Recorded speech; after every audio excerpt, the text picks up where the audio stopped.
Senhores e senhoras, boa tarde. Para mim é um prazer enorme voltar alguns anos depois a essa plataforma, TV Amigos, né? Apesar de estar ao longo tempo sem voar, mas tão inusitado como o fato de eu não estar de terra, né, é o fato de eu falar uma coisinha para vocês hoje, na verdade deixar uma mensagem aqui em relação à parte da infraestrutura aeroportuária. Não vou me estender dos 15 minutos, juro, prometo, né, não vou atrasar e procuro me comprometer com esse horário. Eu queria falar um pouquinho sobre segurança e operação de helicópteros em infraestrutura aeroportuária privada. Alguns anos atrás eu falei um pouquinho sobre operação na infraestrutura e um pouco sobre ela. E hoje eu queria falar um pouco sobre a privada. Vou começar com uma pergunta um pouquinho diferente. Quem nos últimos 2 anos tomou alguma multa, recebeu alguma multa do DSEA? Bom, só um sincero? Eu duvido, né?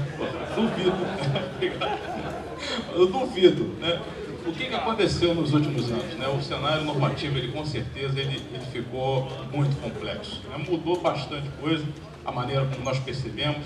Isso não é o fato que nós estamos voando tecnicamente inferiores ao que nós fazíamos, não é isso. Aqui realmente o cenário ficou muito mais complexo e, obviamente, a cobrança em cima do piloto, dentro da cabine, cada vez mais ela se acentua.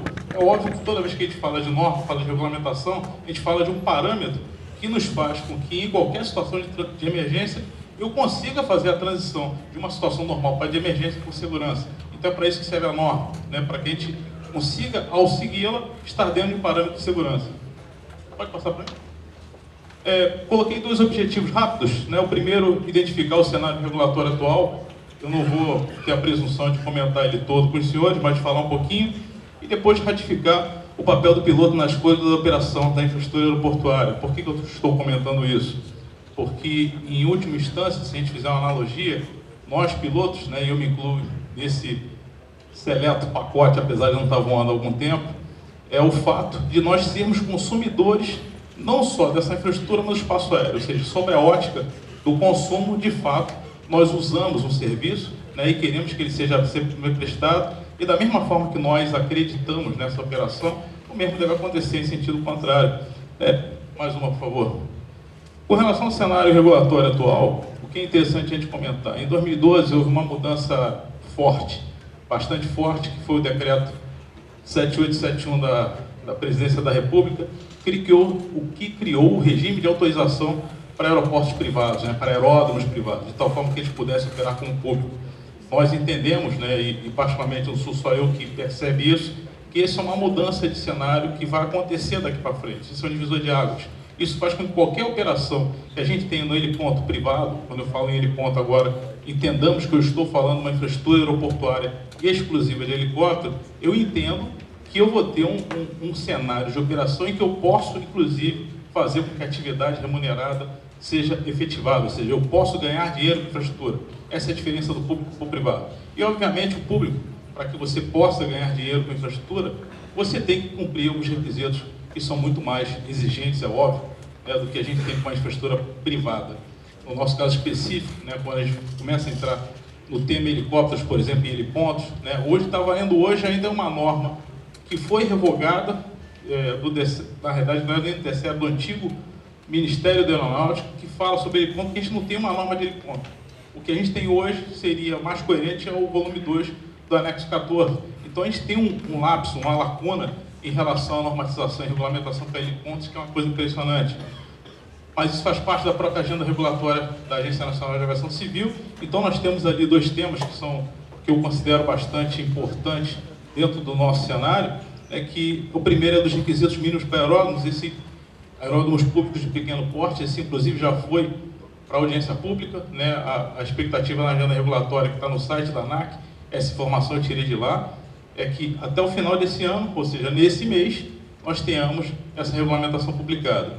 Para o ano que vem, a novidade seria projeto de operação e construção de infraestrutura de heliportos, né? Então, quando a gente fala do heliporto, a gente já está entendendo que ele está trazendo o heliponto, infraestrutura privada, dotado de infraestrutura aeroportuária, vamos dizer assim, para atendimento de passageiros, aeronaves, estacionamento e outros serviços, para esse cenário do heliporto, fazendo a transição do que o próprio decreto comenta. Isso é um detalhe interessante, porque quando a gente entra nesse mérito, a gente vai ver que nem todas as infraestruturas que nós possuímos hoje, ou que existem hoje, vão continuar poder operando da mesma forma que operavam dentro do cenário legislativo normativo que nós temos. Outra mudança forte, né, e que com certeza todos os senhores viram alguma coisa a nível de jornal, o TCE vai reduzir a altura dos prédios e etc., foi por conta dessa portaria, que é a 957, que é uma portaria que trata de planos de zona de proteção, né? E o que são os planos de zona de proteção, na realidade? São as rampas, que nós não vemos, mas sabemos que elas estão lá, e que criam gabaritos virtuais para que a gente não tenha nenhum obstáculo em relação a elas. O que é importante a gente comentar?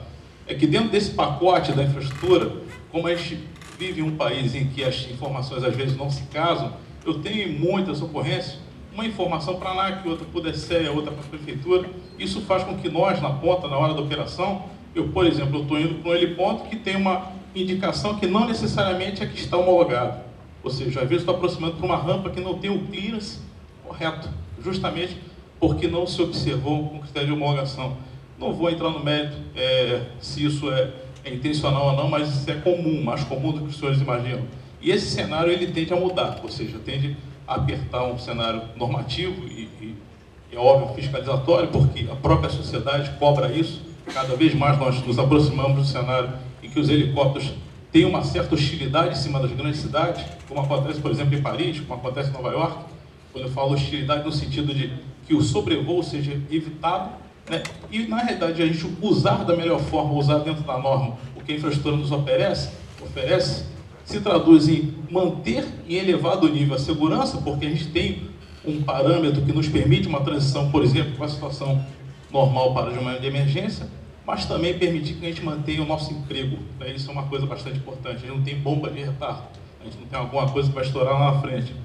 Além disso, acrescenta as restrições ambientais, que cada vez mais têm aparecido, estão cada vez mais ganhando força, né? E de uma maneira ou de outra oprime a própria atividade aeronáutica, né? Porque existe muito incômodo em relação ao vizinho, em relação ao nosso entorno, e cada vez mais a gente tem que se preocupar com isso. Por que eu falo isso?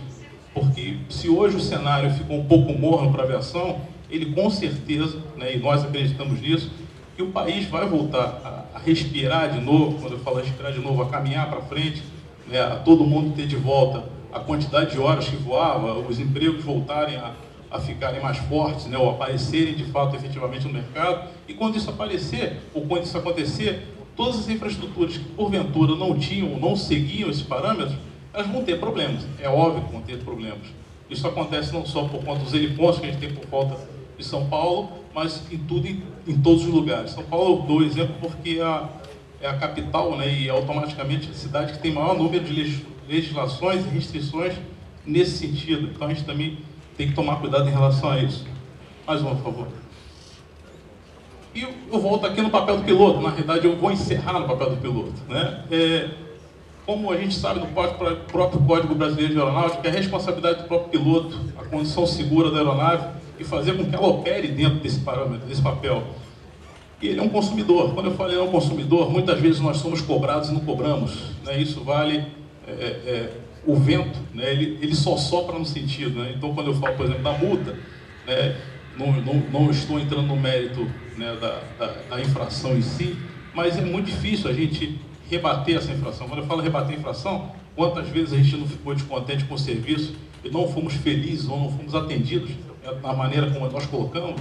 Isso vai ficando, isso vai virando uma bola de neve, né? Então é muito difícil. A gente vive um país que os direitos eles são muito claros, mas exercer esse direito é uma coisa bastante complicada, né? Ou seja, a maneira como esse direito vem para a gente é muito difusa.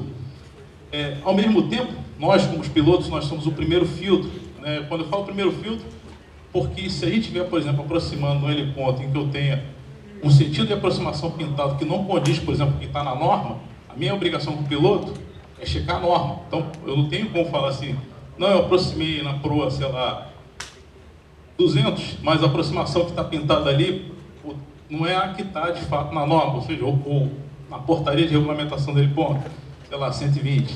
Então, essa defasagem, ela é responsabilidade nossa de fazer esse cross-check, de exigir esse compliance. Isso é muito importante, porque a gente não tem isso por conta da parte fiscalizatória. E ainda, selecionar, né, efetivamente os locais que têm operação adequada. Isso é uma sugestão que eu dou, porque ela ajuda a gente a preservar o nosso parâmetro de segurança elevado, em um momento que a gente principalmente começa a voar menos, né? Não é para todos, mas para uma boa parte a gente começa a voar menos, o país está voando menos, quando eu falo o país todos, né? Estamos voando menos, e voando menos a gente fica mais sujeito a isso. Mas eu entendo que nós temos mais tempo para planejar, para que a gente consiga fazer esse planejamento de forma adequada e chegar de fato para onde a gente está indo. Eu acredito que eu tenha passado aqui em 11 minutos, na realidade 10 minutos e meio, né, a rápida mensagem, e acho que consegui fazer com que a gente identificasse principalmente as normas, né, e o nosso papel em relação a entender isso e aplicar isso, a perceber isso, que é uma coisa que a gente tem, então, nós não fazíamos efetivamente, isso não acontece de fato. E eu tenho certeza que a gente começa a perceber que esse cenário de mudança ele é definitivo, né? Cada vez mais a gente começa a pegar uma proa norte, e eu entendo que para próximo dos países que operam ali na área do Trópico de Câncer, lá em cima, né? Então, isso é um alinhamento para mim muito positivo. Ele nos traz segurança, nos traz padrão, mas exige de nós, é óbvio, um atendimento normativo muito maior.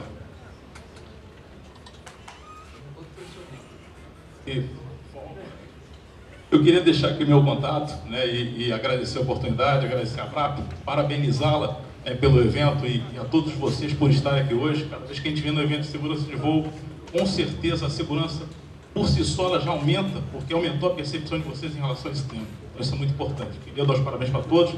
Graciotti, equipe, parabéns, foi fantástico, maravilhoso. Queria convidá-los aí a conhecer o nosso Alta, né, que é um helicentre que fica entre Barueri, entre Alphaville e Aldeia da Serra. Quando eu falo entre, é porque a gente tem o bom dos dois, mas sem a meteorologia de aldeia, e a gente está à disposição quando vocês quiserem pousar lá e tomar um café conosco.